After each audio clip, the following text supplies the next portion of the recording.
অব্যাহত আছে লাখপতি বাইদেউৰ ধন লাভৰ পৰীক্ষা। ফোন অন কৰি থওক, যিকোনো মুহূৰ্তত কল কৰিব চৰকাৰে। তালিকাত চাই লওক কোন জিলাত কিমান মহিলাই ধন।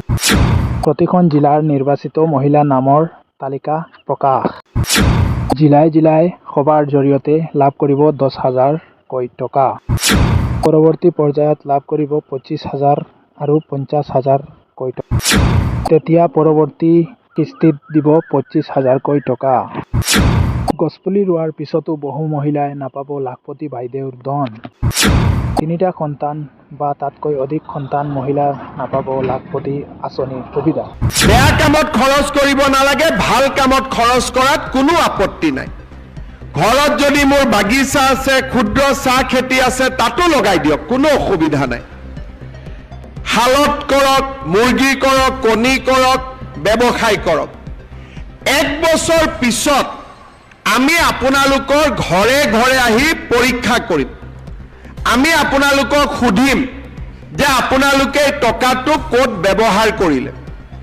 যিসকল আই মাতৃয়ে এই টকাটোৰ সৎ ব্যৱহাৰ কৰিব, অহা বছৰ তেওঁলোকক আমি 25,000 টকাকৈ তেওঁলোকক আমি আগবঢ়াম। এই 25,000 টকাৰ 12,500 মই বেংকৰ পৰা আনি দিম, 12,500 চৰকাৰৰ পৰা দিম। চৰকাৰৰ টকাটো ঘূৰাই দিব নালাগে, বেংকৰ টকাটো ঘূৰাই দিব লাগিব, কিন্তু সুদ দিব নালাগে। বেংকৰ সুদটো চৰকাৰে দিব, মাত্ৰ মূলটো আপোনালোকে ঘূৰাই দিব। আৰু যিসকলে সুন্দৰভাৱে এই 25,000 টকাৰ সৎ ব্যৱহাৰ কৰিব, তেওঁলোকক তৃতীয় বছৰটোত আমি 50,000 টকা কৰি আমি আগবঢ়াম। হাঁহে যেনেকে কণী পাৰে, এই 10,000 টকায়ো দুবাৰ কণী পাৰিব। এবাৰ 25,000ৰ কণী পাৰিব, এবাৰ 50,000 টকাৰ কণী পাৰিব। কণী পাৰিব লাগে নে নাই? লাগে। যদি কণী পাৰিব লাগে, আমাৰ হাঁহটোক অলপ খাদ্য বস্তু খুৱাব লাগিব। আৰু তাৰ অৰ্থটোৱে হ'ল যে এই টকাটোৰ আপোনালোকে সৎ ব্যৱহাৰ কৰিব লাগিব। কাকো খুৱাব নালাগে, মাত্ৰ নিজে নাখালে হ'ল, নিজে ইয়াক ভাল কামত লগালে হ'ল। কোনে কোনে ভাল কামত লগাব? চবে লগাব। আৰু কোনে কোনে মোবাইল কিনিব? যোনে মোবাইল কিনিব তাক মই আৰু 2,000 টকা দি দিম, যাতে ভাল মোবাইল এটা পায়। কোনে কোনে মোবাইল কিনিব? পিছফালে কোনোবাই মোবাইল কিনিব নেকি? নিকিনে। কোনে কোনে নিকিনে? হাত দাঙক। আচ্ছা, ৰঞ্জিত দা, মোবাইল দোকানীটো ব্যৱসায় বেয়া হৈ গ'ল। এতিয়া মোবাইল দোকানীবিলাকে নকলে হ'ল মামাক অহাবাৰ ভোট নিদিওঁ বুলি। চবে আশা কৰি আছে যে আজি উদ্যমিতাৰ টকা হ'ব, আই মাতৃসকলে ফেচবুক চাবৰ কাৰণে মোবাইল কিনি ল'ব।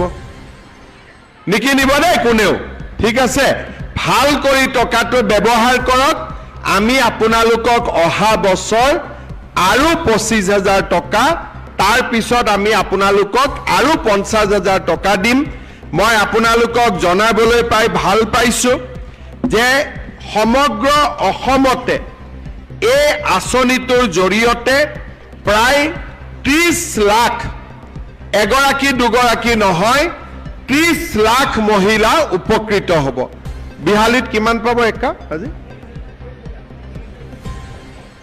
23,300 গৰাকী মহিলাই আজি বিহালীত 10,000 কৰি লাভ কৰিব। তাৰ মানে 230 কোটি টকা। মোৰ ঘৰত আহোঁতে 10,000 লাগে, কিন্তু যদি 10,000 আৰু 23,000ক পূৰণ কৰি দিয়ে 230 কোটি টকা। আজি বিহালী সমষ্টিত আপোনালোকে 230 কোটি টকা লাভ কৰিব। আমি সকলোৰে যদি টকাটো হিচাপ কৰোঁ, এজনৰ ঘৰত 10,000 আহিব, কিন্তু সকলোৱে যোগ বিয়োগ কৰি দিলে 230 কোটি টকা আজি আমাৰ বেংকটোত লেনদেন হ'ব। মই পুনৰবাৰ আমাৰ পঞ্চায়ত আৰু গ্ৰামোন্নয়ন বিভাগৰ সকলো বিষয়া কৰ্মচাৰীক ধন্যবাদ জনাইছোঁ। মন্ত্ৰী ৰঞ্জিত দাস ডাঙৰীয়াক ধন্যবাদ জনাইছোঁ এই আঁচনিটো সুন্দৰভাৱে আগবঢ়াই লৈ যোৱাৰ বাবে। মই আপোনালোক সকলোকে অনুৰোধ কৰিম আমাৰ মন্ত্ৰী ৰঞ্জিত দাস আৰু ডিপাৰ্টমেণ্টৰ বিষয়াসকলৰ কাৰণে আপোনালোকে এটা ডাঙৰ হাত চাপৰি বজাই দিয়ক। আমাৰ এই আঁচনিটো বিহালীত প্ৰথম হ'ল আৰু বিহালীত এই আঁচনিটো ৰূপায়ণ কৰাৰ বাবে মই আমাৰ সাংসদ ৰঞ্জিত দত্ত আৰু বিধায়ক দিগন্ত ঘাটোৱাল ডাঙৰীয়াকো ধন্যবাদ জনাইছোঁ। এটা দীঘলীয়াকৈ হাত চাপৰি বজাই দিয়ক তেখেতসকলৰ কাৰণেও। আপোনালোকে যিমানে উৎসাহ দিব আমাৰ মানুহে সিমানে দুগুণ উৎসাহেৰে কাম কৰিব।